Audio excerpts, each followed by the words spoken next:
What's going on, guys? Welcome back to the channel. This is your boy StereoRifles tuning in on the mic as usual. And if you're new to the channel and enjoy the content you're about to watch, smack that like button down below for me and subscribe if you're new. It's much appreciated because it's more people I get to talk to. Now let's get into it. So let's get started, man. As you know, I've kind of had a resurgence on the Black Ops 4, into the multiplayer again. For some reason, I'm actually kind of having fun. I'm starting to think that just being through that Modern Warfare beta made me forgot where I come from, or there's an old rock song, I forgot who did it. It was a cock rock band back in the 80s, I believe, but it's like, you don't know what you got till it's gone. Excuse my shitty singing.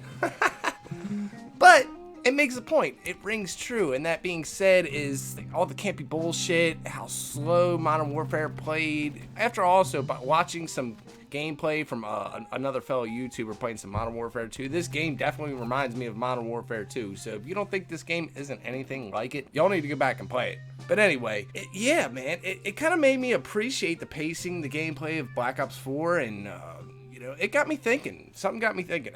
I'm not going to take 100% credit on this, though. My guy, Boots and Monkey, the Digital Ape, that's his new name now, said something to me a while back. I think, well, he kind of said to all of us in the party. We were playing together on PlayStation, Black Ops 4, months back. It's been a while now. And he kind of said, if you use the specialists in the proper way, you could really go off.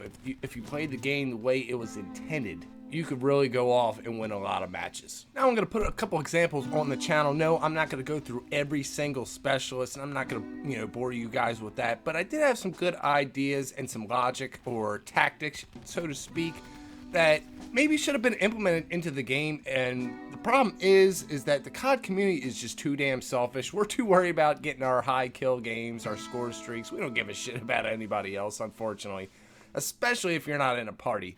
But let's name them off. First off, it's going to be Zero. Yes, the almighty Zero. The one a lot of us seem to hate. But it definitely is an effective specialist if you use it properly. And I feel like a lot of the times you see it being used, you see the guy go into the corner of a map somewhere and he pulls out his little laptop, his little keypad, whatever you want to call it, and try to hack everybody's streaks.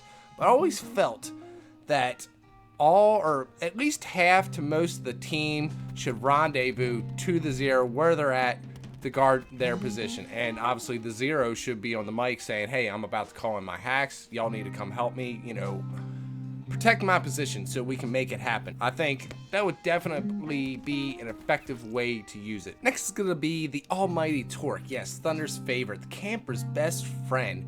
I've always felt that when I'm in pub lobbies and you got Torques on your team, they use the microwave shield and the razor wire, I guess, semi-effectively, but they always seem to be in random spots. Sometimes they get them right and put them in the right choke points and all that, but I always felt like you should always be communicating with your team, whether it be in a party or not, and saying, hey, let's make an example. We're playing Seaside. As a Torque guy, I would say, hey, look, I'm going to completely lock down Wine Cellar once I get my stuff. So I'm going to put my razor wire. We could put the razor wire, let's say, min-map, like right as you enter the Wine Cellar, and maybe put the microwave shield, into the spawn, facing as soon as you come up them steps out of that back spawn. And that way we got that locked down. We could either have one guy chilling there, camping his ass off, keeping that guarded, and the rest of us could work church and the other side. Or if you had two Torques on the team, we could basically choke off the left side and the right side of the map. Communicate that to your team and be like, look, we're going to work the middle the whole time. Just little strategies like that. I feel like if it was just communicated a little better on where they're going to put it, you could put your teammates where you need them to be. Because if you got a Torque shield and razor wire in this certain area, not all of you necessarily need to work it. So, but that's just my example on that. We're going to move on to the next one. This is going to be a quick one on Crash. Yes, Crash is, he's kind of a neutral specialist. Obviously, he's not a power player. But one thing I've always felt, yes, if you're in a lobby by yourself, no one's using the headset, no one is using the microphone. They're not talking to you. It is what it is. But if you're actually attempting to communicate with people, or again, if you're in a party, I've always felt that their ammo crate should be dropped on request. And what I mean by that is say if you're not the strongest player on the team, that's the biggest reason right here. If you're not the strongest player on the team and you're running Crash, only drop the ammo crates when it's requested. So you got, you know, your highest teammate on your team. He's going off. He's either got streaks or about to get streaks. Maybe he's not running a scavenger and he's out of ammo, and he can call it, hey, teammate, you know, I'm over in this position on the map, man. Drop that ammo crate for me, brother. I need it. Bam. Gets him back in the action. And, you know, obviously it's going to help other teammates as well. And also, I would warn my team that I'm about to drop the health boost. Because maybe if you're in the middle of a firefight, you know, you could just duck out of cover real quick, get the health boost, and jump back in, win that gunfight. You know what I mean? Maybe that could give you a little surge on a score boost. Not much to really talk about on Crash, but that's just something I wanted to touch on. Now let's move on to the next one. Now we're on to the Prophet. Yeah, the almighty Prophet. The pub stomper's best friend, the pub stomper's dream, I feel like. You see all the fake MLG, tryhard, TTV, YouTube, and their gamer tag guys are always, you know, trying to get them feeds with Prophet. And, you know, they put their clips on Twitter or the YouTube channel, whatever. But, yes, that's true. It's great for that technique, that strategy, but I kind of gave it a thought. I'm like, what is Prophet good for? Honestly, you know what? I feel like Prophet was kind of designed to clean up campers. Let's make an example. Say you got a guy camping behind his torque shield in a window or whatever, and he could literally just tap that dude with the Tempest. He could just tap it. Granted, in this game, it's a little different because you got to double tap them. But if they got the torque shield up front and you can flank around after you've done one tap them with the Tempest, finish them off, especially if there's a couple guys in that room, it's obviously going to get a chain feed and get all of them. Excellent technique. Also, another reason, if you got the same guy or even like, let's say a corner camper, you know, this guy's been there all game. We got to get in there. You're playing hard point. He's holding the hill. Easy. Seeker shock drone all day long, man. That's, to me, the best way to use Prophet. You know, people are more worried about pub stomping, putting up scores with it, but I think it's just the best way to clean campers off objectives and a great counter to Torque, if you ask me.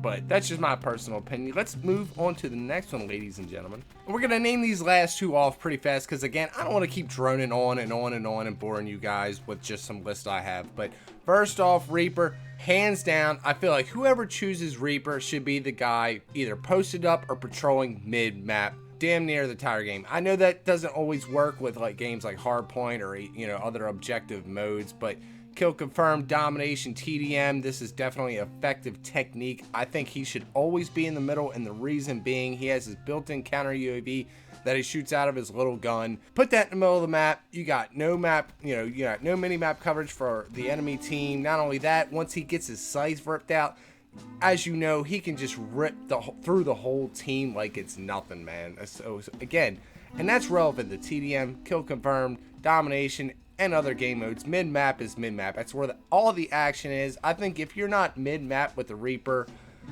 you're not doing the job right. And this is talking where the specialists are actually working together as a team as intended, not just, you know, you just trying to go off and drop nukes or whatever it may be. Obviously, that can still work. It has worked. You've seen it proven plenty of times. There's plenty of clips of people dropping big scores with Reaper Scythe. But for this video, like I said, we're talking about how specialists can work together. I think that's where he should really shine. Now, let's finish this video out. I'm going to finish it out with Outrider. To me, Outrider is the best call-out maker in the game. And the reason why, she has a built-in target finder, as you know, known as the Hawk. I feel like if you're rocking this, especially like equipment charge, man, whether you're trying to work a left side of the map, center map, right side of the map, you've got the best, some of the best intel, man. I mean, you got big, you not only get the notification in your microphone, or in your headset, excuse me, obviously you get big red squares around your enemy, and you could be calling that out to your teammates. Like, we got 3 of them coming to left, or, you know, we got this one guy coming around, whatever. Definitely could be used, if it was used properly, could be very effective in a team situation. Now, as far as the rest of the specialists go, you know, with the War Machine, the Annihilator, you know, they're all just basically, to me, just artillery specialists. Like, there's no strategy to them. They just obviously blow people up and just one tap you. There's not really much strategy to it, really. I mean, I know people love Prophet and Reaper and all that, but to me, I would think they are the pub stomping specialists, like Annihilator and, like I said, rocking the War Machine, Cluster Grenade. Granted, there is a I swear when I do these goddamn commentaries, I cannot remember. Oh, Recon. I actually remembered his damn name. Recon, yes. He's got his built-in on-the-ground VSAT. I forgot what they call it. The Oracle and COD Ghost. That's where they actually ripped that off from. Yes, that's an effective technique too, but I mean, it's no different than getting a VSAT in any other Call of Duty, so I don't really want to talk about it. But that's going to wrap it up, guys. Thanks for coming by. It's been another episode of COD Logic. If you stuck around for the song, I appreciate it. If you enjoyed the content, subscribe down below. And I'll just see you on the next one. Take it easy.